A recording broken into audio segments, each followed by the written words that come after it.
Thanks very much, Father Mignoni.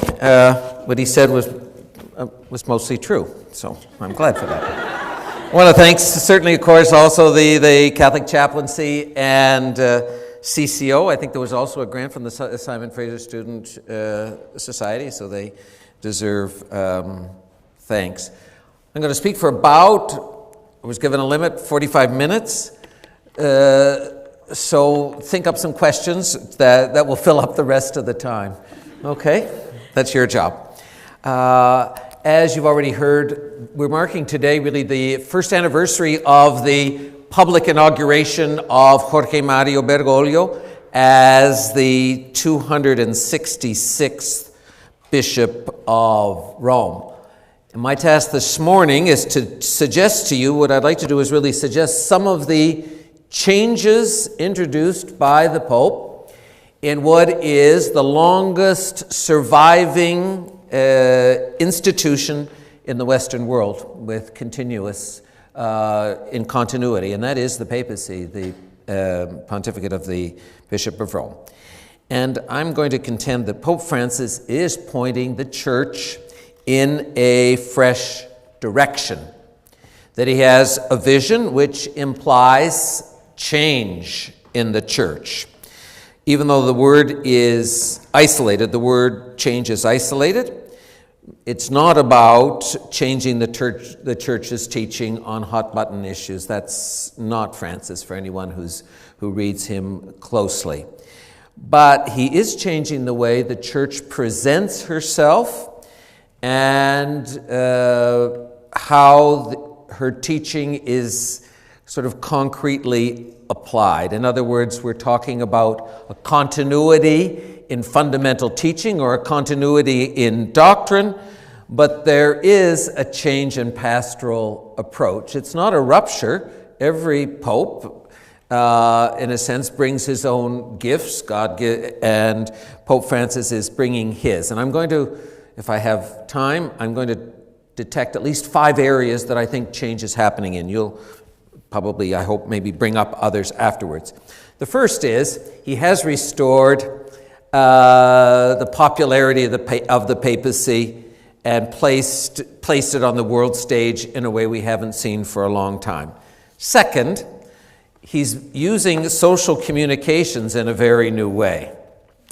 His interviews, his way of talking, and so on. Thirdly, he's very concerned about reframing the public image of the Church. Fourthly, he's emphasizing increasingly going out to the periphery or the outskirts, as Father Fernando mentioned.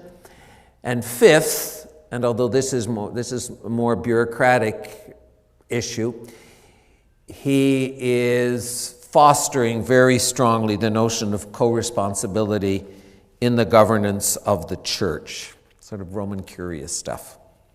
First, let's look at, I think he certainly has restored the popularity of the papacy.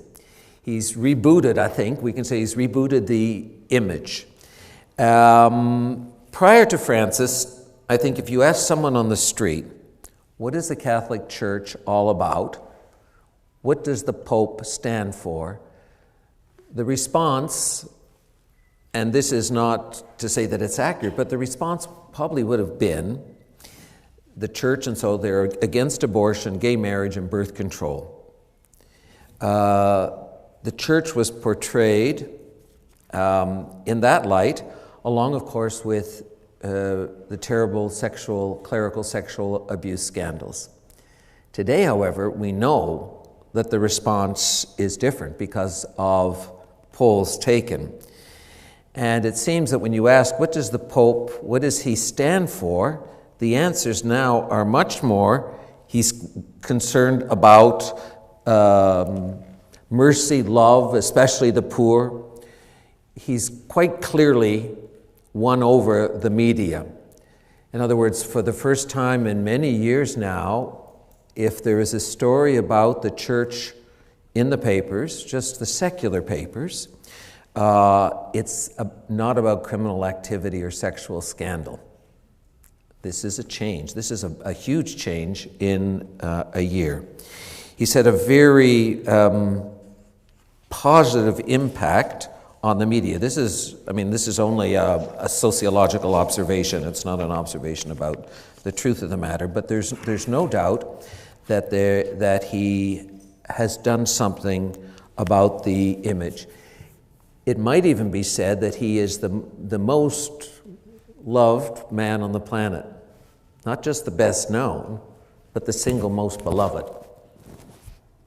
Barack Obama is probably as well known. He'd be far more people, there would be far more issue about sides. With the Pope, his approval ratings are enormously high. This began right at the beginning. I was with Father Fernando. We were at a priest day of recollection when the Pope was elected.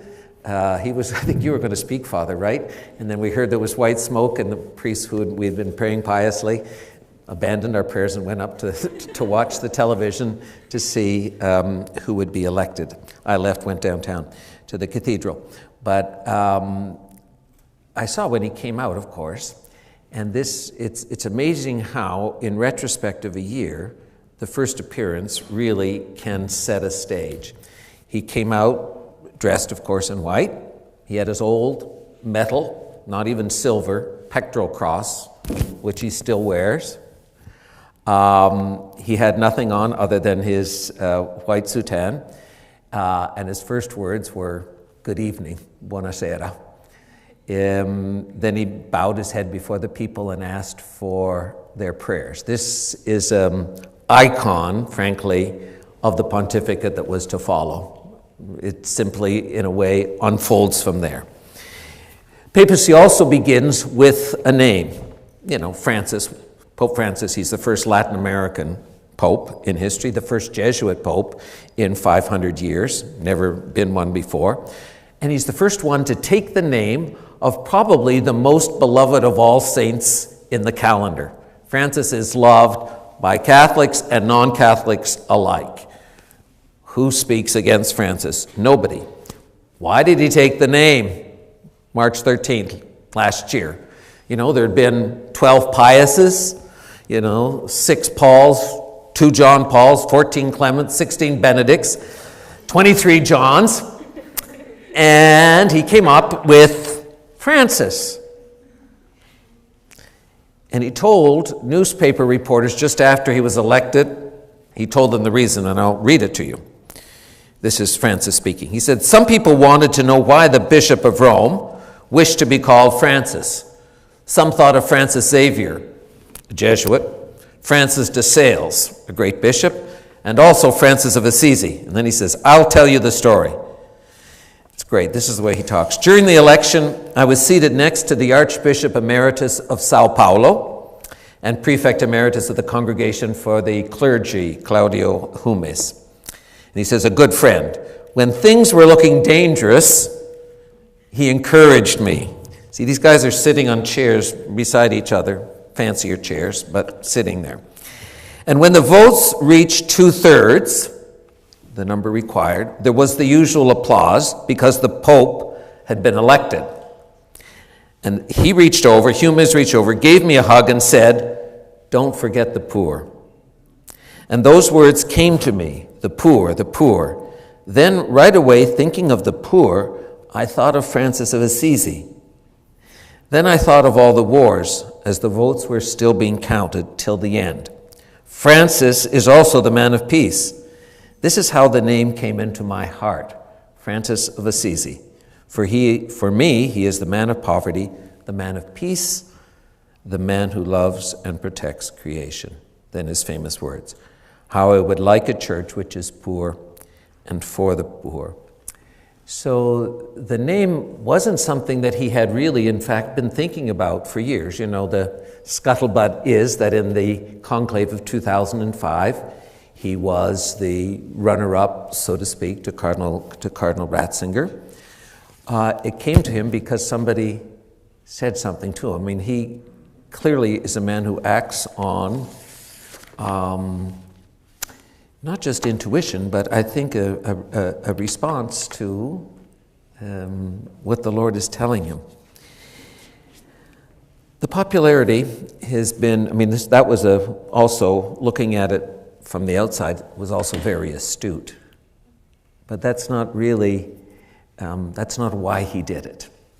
Secondly, a lot of his popularity has to do with his style, which is simple and profound.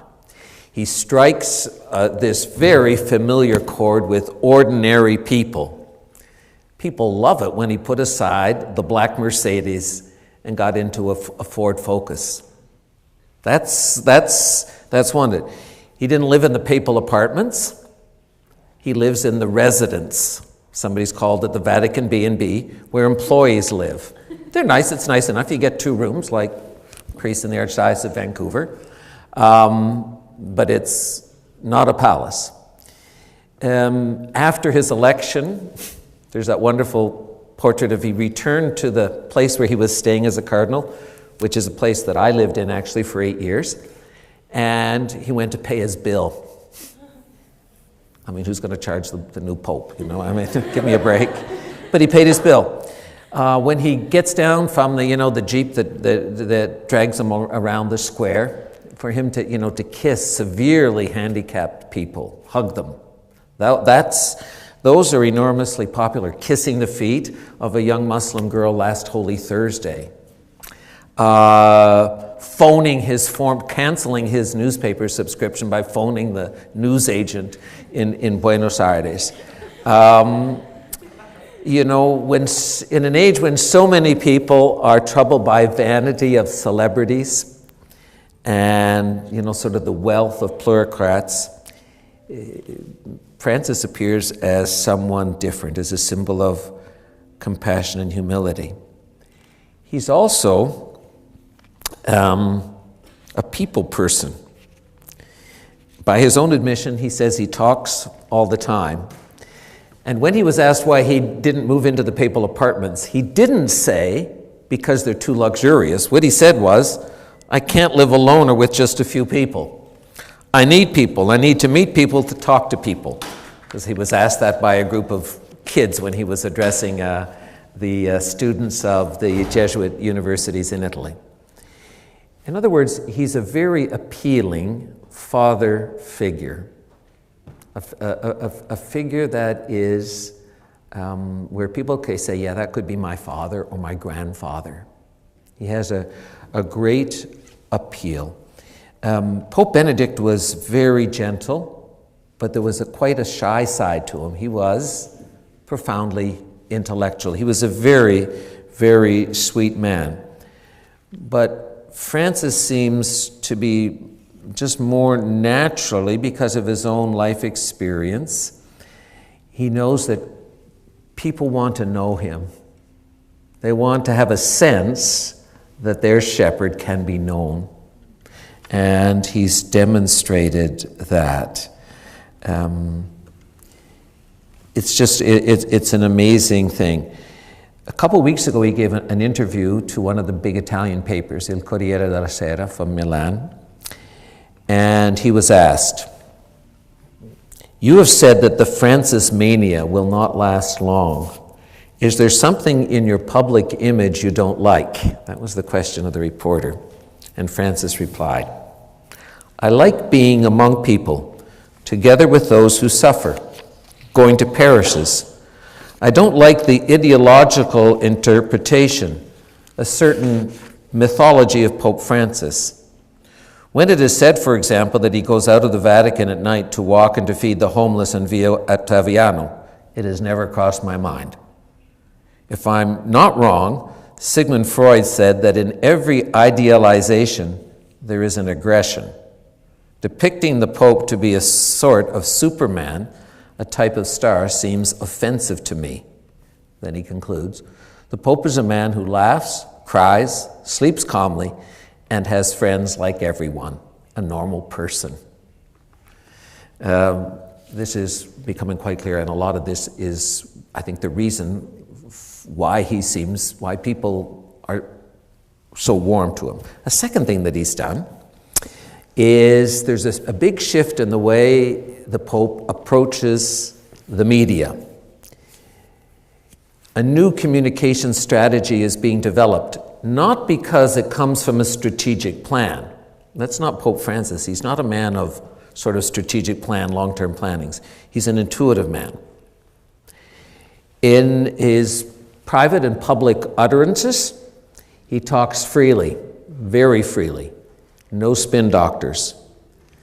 He gives interviews from time to time that are not that are, well-selected people, but Pope Benedict also gave a couple interviews, one, published in a book, but Francis pushes the envelope further, and this is a change in him. It's very curious. I'll show you that on his way to Rio on the plane, it was traditional for the Pope, who sits, in the front, to go back and sort of greet the journalists and so on who are on the plane.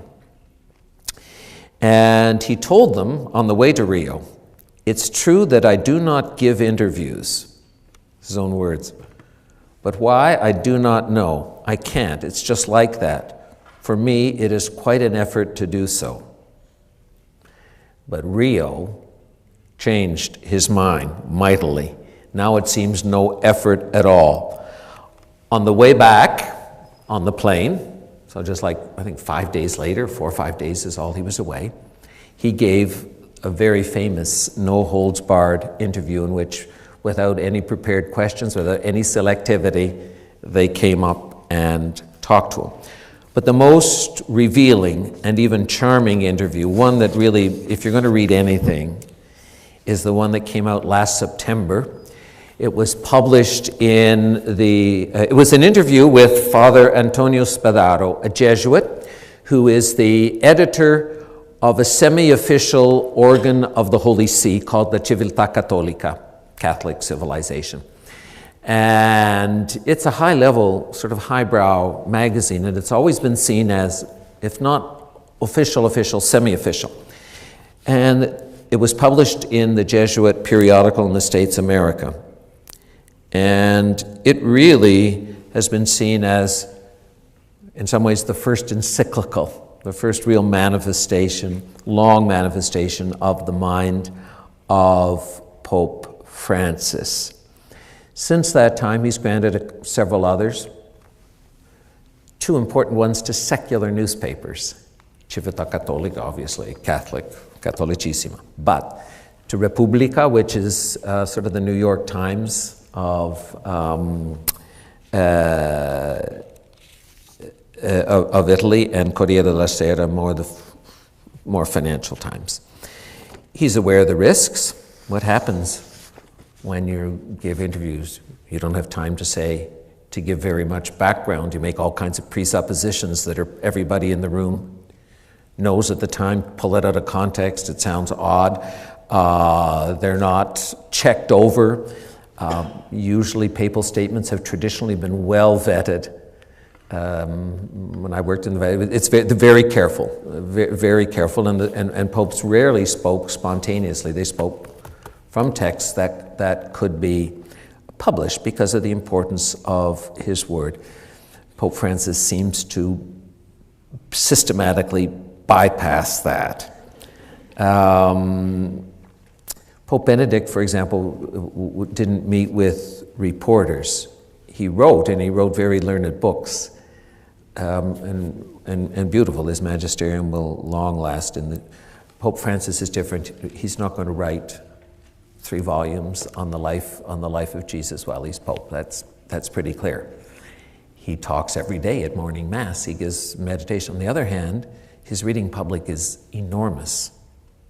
It's just enormous.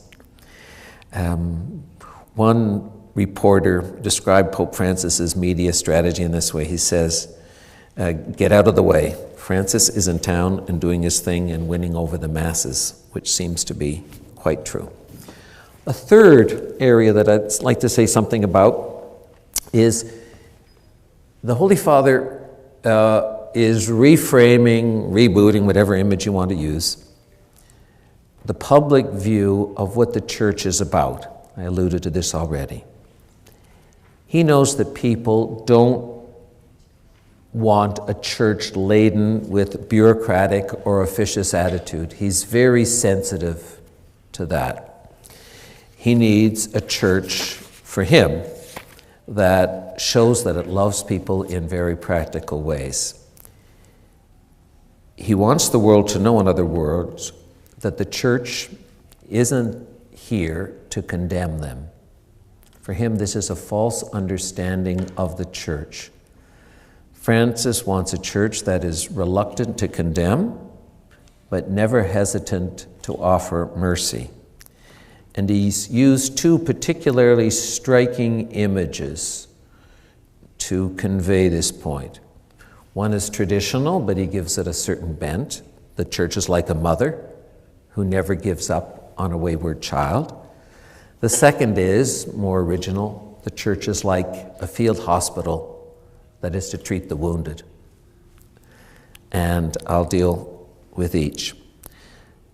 Likening the church to a mother who never gives up on her children, even when they go astray, the Holy Father has said, this is from last September, she is a merciful mother who understands, who has always sought to help and encourage even those of her children who have erred or are erring. She never closes the door to home. She does not judge, but offers God's forgiveness.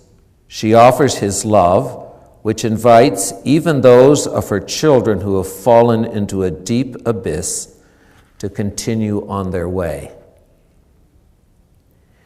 Elsewhere, the Pope said that he believes that in light, particularly drawing upon his predecessor, John Paul II, that this is, he calls it, the season of mercy for the church. The many problems of the church, and we know them, have left, he sees, many people disillusioned, disappointed, and hurt. And his answer to this is one of the things that he said on that flight back from Rio. The church is a mother. She has to go out to heal those who are hurting with mercy. If the Lord never tires of forgiving, we have no other choice than this. First of all, to care for those who are hurting. The church is a mother, and she must travel this path of mercy and find a form of mercy for all. The words are, on the one hand, clear, on the other hand, polyvalent in interpretation, which is often the case with Pope Francis. But there is no doubt in my mind that a major leitmotif of his papacy is the emphasis on the mercy of God, which in turn the church is called to manifest. He uses this other beautiful image. This was to the bishops of Brazil. He said, we need a church capable of rediscovering the maternal womb of mercy. Is an unusual image. She's not just the mother mercy, she's the womb of mercy from which comes forth, mercy comes forth. The church gives birth. Then he added, without mercy, we have little chance nowadays of becoming a part of a world of wounded persons in need of understanding, forgiveness, and love. And he takes this point of departure. You say, well, why this emphasis on mercy? Where does this come from? And in that interview with Father Spadaro in Civiltà Cattolica, Father Spadaro asked him point blank, this was his question, who is Jorge Mario Bergoglio? And he replied, the Pope. I do not know what might be the most fitting description. He added, I am a sinner. This is the most accurate definition. It is not a figure of speech, a literary genre. I am a sinner whom the Lord has looked upon. This emphasis on God's mercy was evident really right from the beginning of his pontificate. The words recorded that he said when asked the question by the Cardinal Deacon, do you accept your election as Supreme Pontiff, were these: I am a sinner, but I trust in the infinite mercy and patience of our Lord Jesus Christ. Basically, his first words as Pope. I am a sinner. One of his biographers has remarked, judging by his personal history, the themes of sinning, forgiveness, and mercy are an autobiographical as well as a theological preoccupation. His motto as Pope is miserando atque eligendo, which in a loose translation would be something like, having had mercy on me, the Lord chose me. That, or choosing me was a merciful act. That choice, election, selection is always involved with mercy. But I think that the most original of his images is not motherhood so much, or womb of mercy, but it's the field hospital, which is a wonderful image. It's the church is the place that heals wounds. I'll quote him. It's great. I see clearly that the thing the church needs most today is the ability to heal wounds and to warm the hearts of the faithful. It needs nearness, proximity. I see the church as a field hospital after battle. He's no naive person. It is useless to ask a seriously injured person if he has high cholesterol and about the level of his blood sugars. You have to heal the wounds. This is important for how he thinks. Then we can talk about everything else. Heal the wounds, and you have to start from the ground up. In other words, the physician, the church, is on the field of battle to treat major wounds and to try to stop the bleeding. What we find today, he thinks, are people who are wounded spiritually. They're alienated from God. They're stuck in moral relativism. They're adrift in purposelessness. They need healing, and they need it fast. And sort of the first dose, the first way out of that is they need to know that they are loved by God, and they have a chance to live on a higher plane. This means that the Pope, and it's important to grasp this, he has a very certain and definite pastoral approach, which is often misunderstood by people. And it comes from how he sees the need first to heal the wounds. And he wants us to concentrate first on having people acknowledge and recognize and accept that they are loved by God. Of knowing the priorities of how you do it. This is a pedagogy of knowing what is of greater and lesser importance, and of scrupulously observing that order, never putting the secondary up to the primary. Something that he said, again, the church sometimes has locked itself up in small things, in small-minded rules. The most important thing is the first proclamation. Jesus Christ has saved you, and the ministers of the church must be ministers of mercy above all. There is a firstness. There is something that is absolutely central. There is a charisma. There's a focus. There's a heart.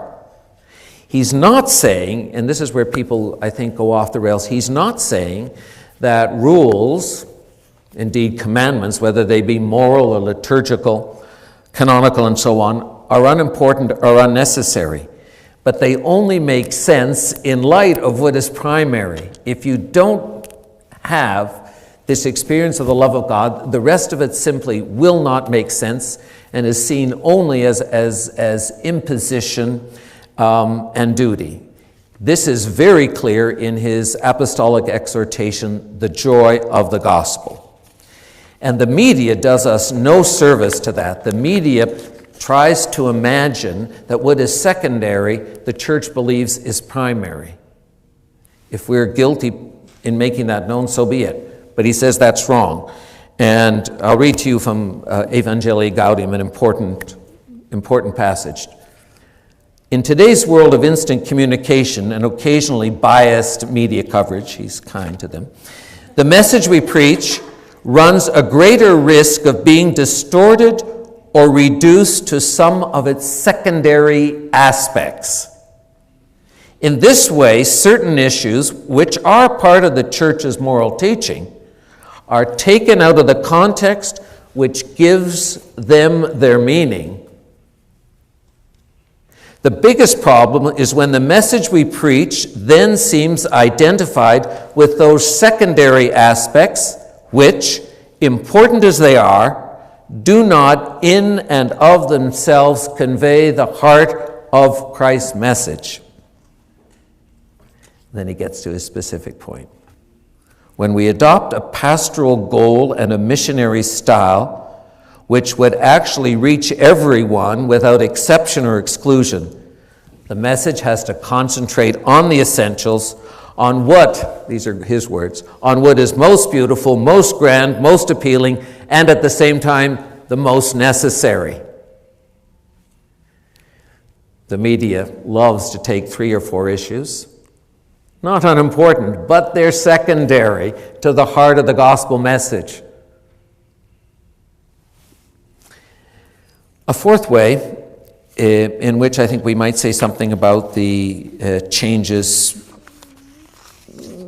being brought about by the Pope are his emphasis on what he calls going, and Father alluded to it, going to the outskirts. He uses, I think it's a more Latin expression, going to the periphery, the periferia. But we'd say outskirts, going to the fringes, going to the margins, out there where you're not comfortable. He's worried that Christians, or Catholics specifically, are threatened to becoming insular and retreating from outreach to the world.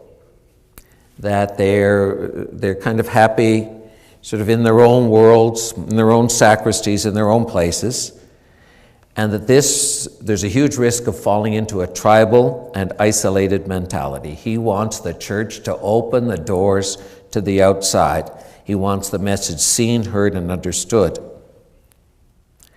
There's a great one of his, I think, there are a few big speeches you can tell that the Pope really pours himself into, and one important one is the one he gave on the vigil of Pentecost to the ecclesial movements in the church. They always gather on the vigil of Pentecost, St. Peter's Square, 100,000 or more people.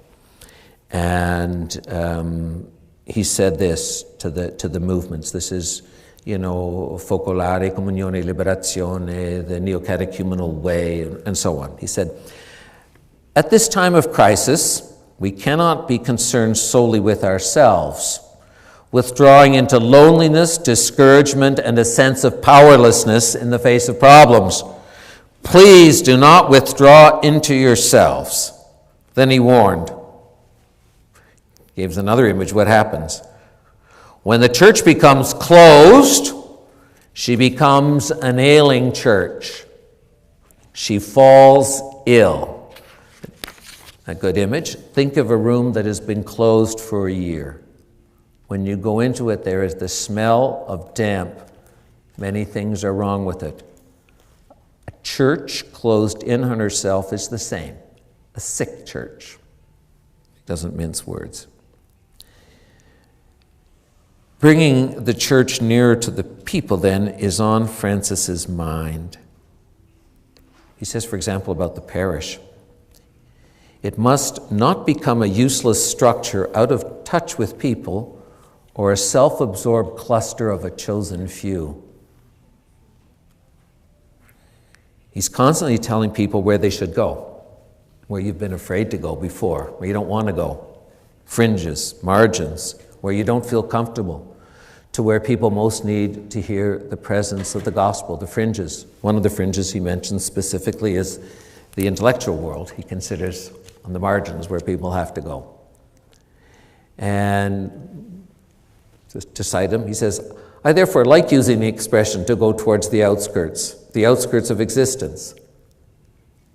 You know, where there is, to areas where there is poverty of every kind, physical, indeed, but also intellectual, spiritual, and so on.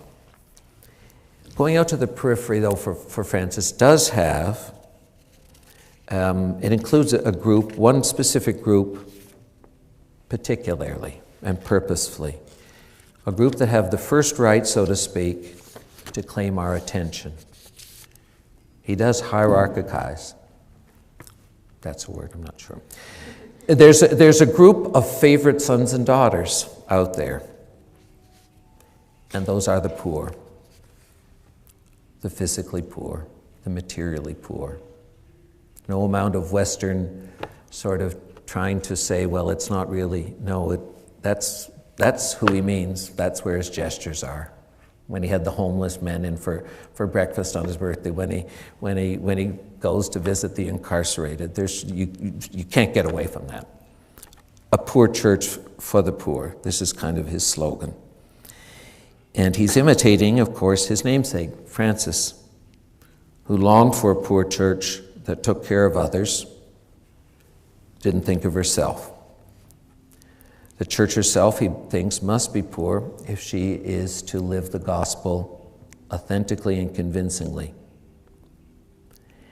Why does he speak so much? And he does speak frequently about the poor. And he told us. He told us very clearly, and I'll cite to you, because it's not for ideological reasons. He said, poverty for us Christians is not a sociological, philosophical, or cultural category. No, it is theological. I might say this is the first category, because our God, the Son of God, abased himself. He made himself poor to walk along the road with us. This is our poverty, the poverty of the flesh of Christ, the poverty that brought the Son of God to us through his incarnation. A poor church for the poor begins by reaching out to the flesh of Christ. If we reach out to the flesh of Christ, we begin to understand something, to understand what this poverty, the Lord's poverty, actually is, and this is far from easy. He's straightforward and directive. What did he tell, again, that group in St. Peter's Square? He said, go to the poor first of all. This is the priority. At the moment of the last judgment, as we read in Matthew 25, we shall all be judged on this. You know, clothing the naked, feeding the hungry, visiting the imprisoned, so on.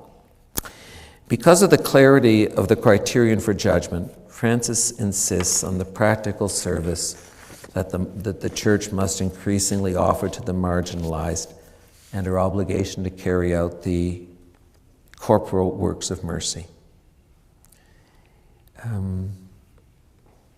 There's no really watering down. People will try, but it doesn't. I don't think it will. It will, in fact, it doesn't bear up, at least, to what Francis is saying. One can say he's wrong, of course, that this is not the gospel message of Jesus. But I think it's indisputable that this is certainly what Pope Francis intends to convey as his teaching, as the teaching of the successor Peter to the Church. The last thing he said, for example, in Evangelii gaudium, each Christian in every community, parish, and movement is called to be an instrument of God for the liberation and promotion of the poor, and for enabling them to be fully a part of society. This demands that we be docile and attentive to the cry of the poor and come to their aid. My 45 minutes are up, so it's time. You can finish up whatever you Well, I have that. The next thing is on governance and so on, so I can say that it's more, Roman curious stuff. So I need some questions before I go for a sandwich. Okay, so you've looked at kind of like how he's kind of developed the papacy so far this year. Do you see where he's like moving with it? Like where is he moving the church, leading the church? I think, well, it seems to me, well, some of those are, I think he is continuing to move us in terms of more attention to the marginalized and the poor, how this is going, and away from ourselves. Also, with this, in Evangelii gaudium, a huge missionary thrust out to the periphery, that sort of staying at home and making, imagining that the church is simply a group of friends, or a conventicle, or a small warm community. The small warm community serves to go out. If it stops at itself, it says it becomes sick. It will fester inward. So there's a big thrust there. Also, in the long term, to be thought about and so on, is what does his particular pastoral approach? What does that mean in ordinary life? That needs a lot more reflection and thought. I don't think we're not at all at the end of that. As you know, there's an extraordinary synod that has been called for this year that will meet in Rome, in which there was widespread consultation. Some of you here might have been consulted of the church on the present state of marriage and marriage issues surrounding marriage, which, from the results of the Episcopal conferences were not to be published. The Canadian ones were not, out of respect. Some conferences of bishops, frankly, broke the rules and published, but they're not much different from anything that we found in Canada or even in Vancouver. That there are huge problems in the areas of understanding what the church teaches, why she teaches what she does, and a lot of practical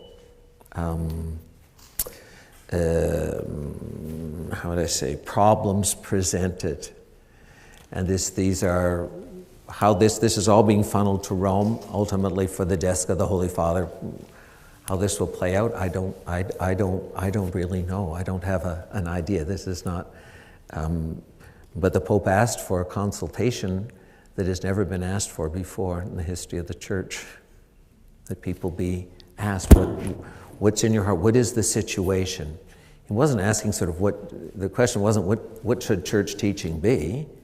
That wasn't the question. It's what is really on the ground, and there are, because then it is what are we going to do with it? Because it's obvious, I think, that whatever has been going on in terms of teaching and preaching hasn't been successful. If 90% of people are cohabiting before marriage, there's a problem. And it's not getting better, and this is worldwide. It's not just in the secularized West. You had a question? So you were talking about how in the world today we're focusing more on the secondary. I think the media and stuff, that's what they like. They want to know, what does the church think about gay marriage? What does the church think about contraception, there are about 5 things women and that's it. And that's what the world hears, right? And that's yes. what we heard from the church and about the church. Yeah, and a lot of that is not it is. Unfortunately. Yeah. So how can we make sure that we don't lose sight of this in our ministry? I think what we have to do is, even for me now, it's very clear to make sure that what is primary remains primary.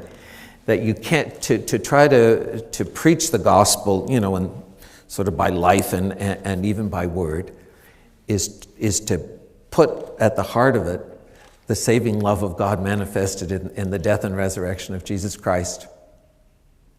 And to imagine that you can convert someone, first of all, by a moral conversion is not the way the Pope sees it, at least. Moral conversion follows upon having had an experience or knowing something that is more fundamental than a moral conversion.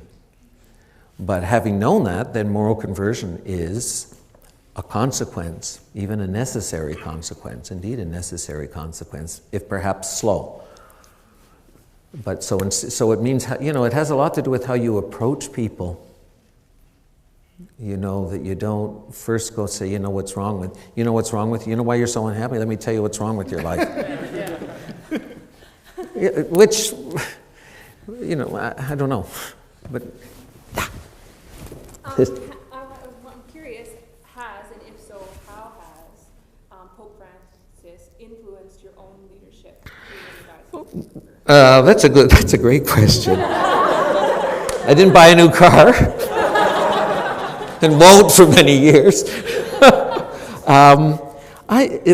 Part of it is the notion of it has really what is primary in the message, to keep that, not to let other things, because there are so many other things. It's not to dismiss them, because they can and should not be dismissed, but they are not ever primary. It was also, for example, clear, that if any notion, tonight, for example, after this, I'm going to the Metro Vancouver Alliance, which is the Archdiocese, through our Office of Service and Justice, is a member of this organization, which is basically out of Saul Alinsky, a small group organizing things, of which we have been partners for a long time. It's, a lot of labor leaders, there's labor faith. It's one of these slightly left-wing organizations that works to empower poor people in downtown areas. So maybe the shyness of being part of something, although always maintaining clearly our thing, there's enough in Pope Francis to suggest that it's not just wariness that should govern all decisions. That would be a practical thing that I'm doing. I get 3 minutes, to talk. They're expecting 500 people down at one of the maritime labor things off East Hastings, down towards the,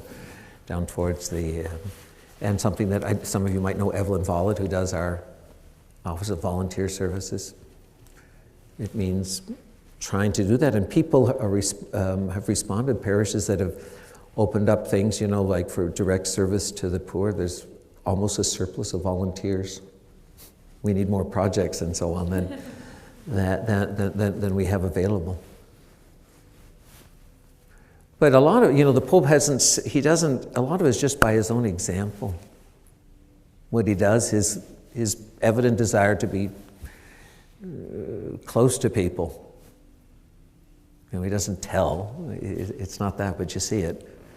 It's also, I think, true, he's very harsh on those who think that they're better than others, or that they can pull themselves away, and in Evangelii Gaudium, who can think of themselves as some superior clique that sits in judgment of others who aren't somehow up to their standards, a kind of Gnosticism, a neo-Gnosticism.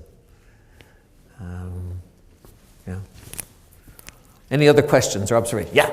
I've heard the secular media kind of refer to different popes as more conservative or more liberal. Do you think it's fair to even put a pope on the spectrum at all?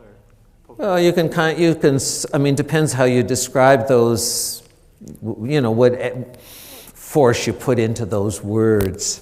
I think certainly doctrinally it never really applies. If they mean it in terms of sort of what they would imagine as a style, maybe, but to me it's looking back, like you might say, well, Pius XII was a conservative figure. He was a man of his time whose view and understanding of sort of the papacy wasn't Pope Francis's, but to give those labels, I don't find them particularly helpful. Use a bunch of different adjectives. And certainly, what would you say, Pope Francis is liberal? What would that mean? You know what I mean? But the newspapers, they like to do that. They might do that, although they don't usually use that word for him. Sometimes they unfairly contrast him with Pope Benedict. And boy, he's gone out of his way in the last few days to kind of coax Pope Benedict out of his seclusion.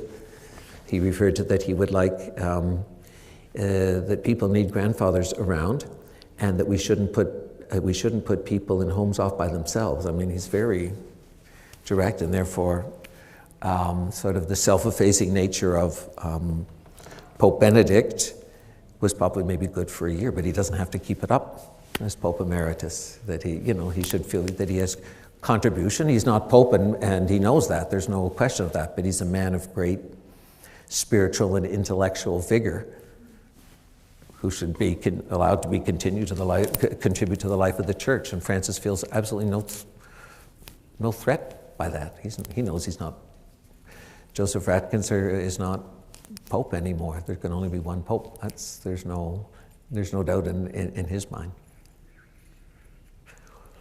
Any other observation or question? Something? Yeah, Marietta. Well, you'd know more about that than I would. But his sort of openness to people in general, and his openness to other Christians, inviting, the participation of the patriarch, the Orthodox patriarch, in ceremonies at the Vatican. He gave a very interesting talk to a group of the World Council of Churches. He's very open. On the doctrinal things, he hasn't obviously kind of spoken at any length, but just his willingness to listen and to be with people, I think, is appreciative. It is appreciated. Whether sort of when you get down to ask questions, do we agree on this or that?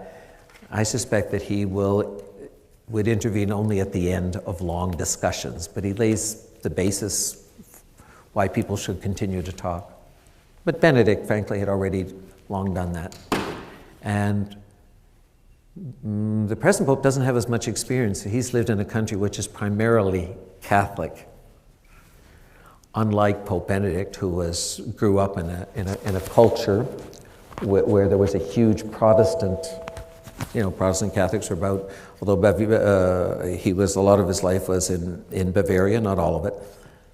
He was much more personally familiar than the present Pope would be, and theologically too. Anything else? Any other? You all know everything. Well, I've got 5 more minutes that I'll say the last thing that I have here, and this is the area of his way of governing the Church. You might have. There's a lot in the newspapers, aside from the Vatican Bank, which is one manifestation of the need for reform. There has been a lot of criticism in recent years, and not only by media, sort of anti-Catholic media, not just that the central government of the Church, or the Roman Curia, was not closely enough supervised by the person of the Pope, and had become a bureaucracy which was without a clear sense of direction, and therefore without the kind of collaboration that should be in place if it is to be a body that serves the Pope. This particularly happened in the latter years of John Paul II, when he was ill. As you know, John Paul was dying in office for several years, actually many years, when his direct hand, which had been stronger in the early years of his pontificate, was no longer evident. In other words, there's a bit of a vacuum. And Pope Benedict, who knew the Curia system, was a man of very gentle temperament. and by disposition not interested in bureaucracy or management issues.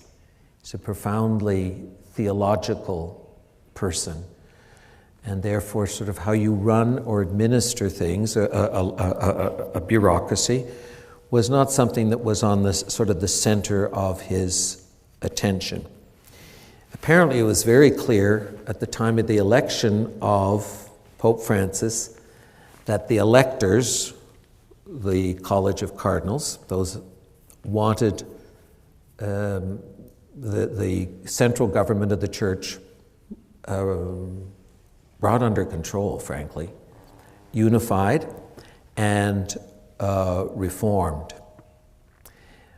That it shouldn't be left to simply strong individuals. You know this from working with any organization, leaving it to strong individuals to dominate things because there aren't structures and useful structures in place to mediate either disagreements or properly mediate authority.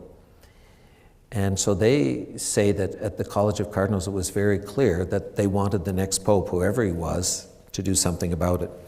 And so very quickly after the Pope's election, he put together, again for the first time in the history of the Church, it's called the Council of Eight cardinals from around the world, none of whom were currently heads of offices of the Roman Curia, to provide him with advice, to be an advisory body to him. They have been meeting. Other councils and commissions and so on have also been formed. Where this will, and the end game is a restructuring of the Roman Curia, which is where I worked. I worked in one of the 9 congregations, which were put in place in the 16th century after the Council of Trent, the fundamental organization of the, and brought up to date in 1988 by John Paul II. But still, the basic way of thinking about how the bureaucracy runs is unchanged for 5 centuries. And now, and the question is this the best way to serve the ministry of the Bishop of Rome? This way of doing things the way it's always been done, in terms of dividing up responsibilities, how things work, who would have access to the Pope. I mean, it's a huge issue. How do you govern 1.2 billion people? It's an enormous spread throughout the world, in every country on the face of the earth. How do you even appoint the bishops for dioceses? I mean, how does this? I mean, this is part of a huge, and so there are people who think that the whole question should be rethought from the bottom up, not just reforming individual things, how they work, which would be tinkering. You know, there should be less of this, and people should be, you know, more cooperative. But what really is the structure that is needed to serve the interests of the Pope and his governance of the universal Church? There are all kinds of small criticisms that it's too, it's filled with jealousies, or it's too Italian. So those are probably quite secondary to what is at stake. How this is unfolding, we don't really have too many clues yet.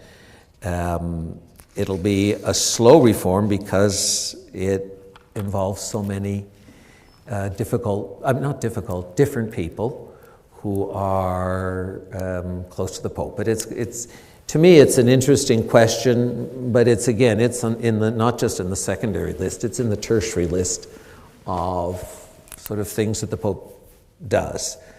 But such things as the Vatican, you know, will the Vatican Bank, how will it be reformed? Well, it probably needs to be reformed, and people who know better than I do will be concerned about it, but it's not to me something of tremendous interest in the life of the universal Church. It's an instrument. So that's it. Any Father?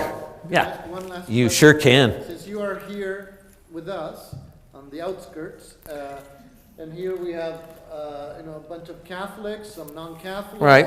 But when we go out into Convo Mall, we become invisible among 25,000 people. So what do you suggest to us to preach Christ here on Burnaby Mountain? Right. I think the one thing is, I don't think people, you might be invisible. You're not invisible probably to one or two people whom you know or who are in your circle of friends. If you're invisible to them, then you're invisible. You're probably invisible to the masses because we're not wearing RC stickers or something like that. But I think that we should have the notion that we're not invisible to those who are right around us. We're quite visible. We're quite fleshy to Mary and Pete and Natasha and whoever. And that these are I think this is the first place in which we, it's through our friends, it's through our colleagues that we preach the gospel. Go glorify the Lord by your life, and by your life, which also includes saying something. I think the notion that people are just going to see a glow about us and we never have to explain anything is not true. That's a first. That's important. But at some point, we articulate what we believe to people, and they often give us hints. They tell us things about themselves. They talk about their lives, and there are ways to talk to them and to bring them to Christ, bring them to see that He is the way and the truth and the life. I'd be discouraged if I thought that the only presence would be like in a big public thing, because then one says, this is a small drop.